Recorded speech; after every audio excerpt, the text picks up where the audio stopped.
thief of all joy, right? You see people doing $1 million. If you're not doing $1 million now, you're trash. And so like Final Boss was doing well, doing $250,000. Well, but you're like downplaying it. Like we're only doing $250,000. I downplay it because I saw the bank account.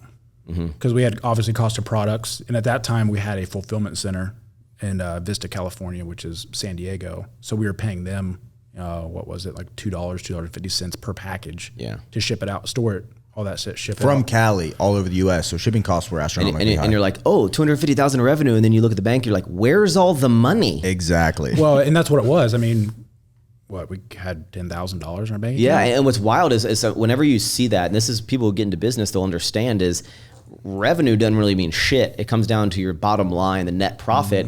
And what's wild is when you, let's say, look at the bank account, you're like, we have $10,000, but we did 250. You kind of take a step back and you're like, did I fuck up as a business owner? Because you're thinking like, where did all the money go? Like I didn't pull it out. I didn't buy a car. I didn't do anything. And you're like, where did it go? And it just grows to show you how much money, like I always say there's a big difference between having $1 million business and having $1 million. Oh yeah. Well, you're also, especially when you have a tangible product, which a lot of people don't think about. It's like, yeah, we did $250,000, but how much of that is in inventory that is just sitting? Because you pay taxes on inventory.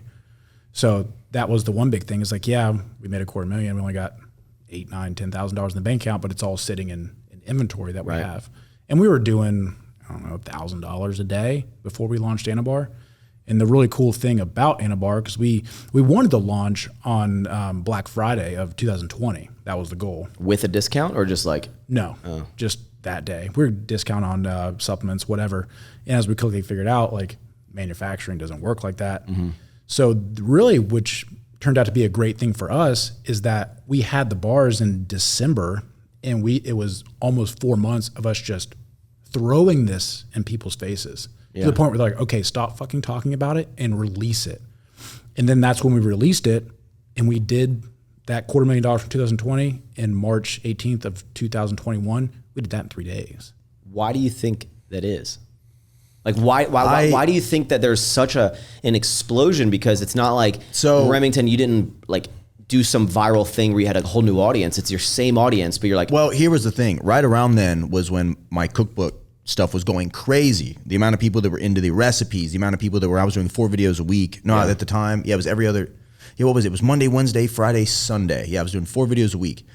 So I know it was 5 videos a week then. I was grinding then. It was going nutty, but my recipes, everything, I don't know what it was, if we caught a trend or that was what was going big, but like every video I was putting out was getting hella views. People loved the recipes. They're making them, being tagged. It was going insane. So it was like every single video for 4 months, 5 videos a week, every one, I'm teasing Anabars, I'm opening them up, I'm eating them. I think I just created, if every video is getting, on average, a terrible video would get 20,000 views, a good one would go up to around 50. Yeah. So it's like, I just did that for months straight. And then the day before we launched, I had all my videos kind of filmed in advance, I had everything going.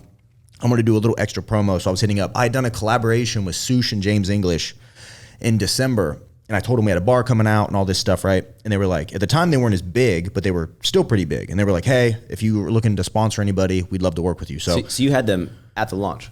Yes. Okay. Well, not signed as actual athletes and influencers, but the day before, I ran around like a chicken with my head cut off. I ran over to Shali and like gave him bars, put him on my story. He's trying them, he's tagging me. Then I ran to the gym at like 10 at night and gave them to Sush and James. They put it in their vlog.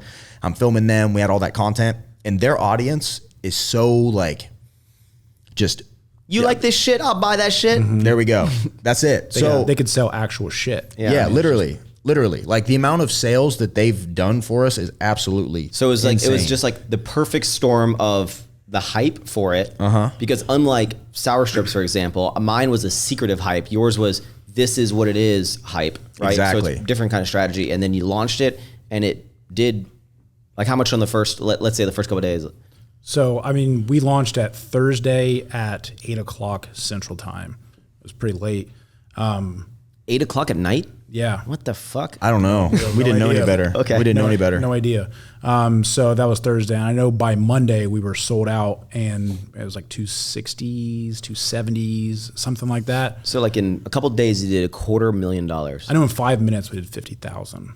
I bet. So you're sitting on there like, oh, I think this is going to go well, and you see it. What was your feelings? Well, for one, we're on the phone. Like I don't know about you. I felt like I was gonna cry. I couldn't even believe it. He's calling his dad. I'm calling my mom. I'm texting. I'm screenshotting the Shopify numbers. I literally couldn't believe it. And like I said, it was like that light bulb moment where everything clicked.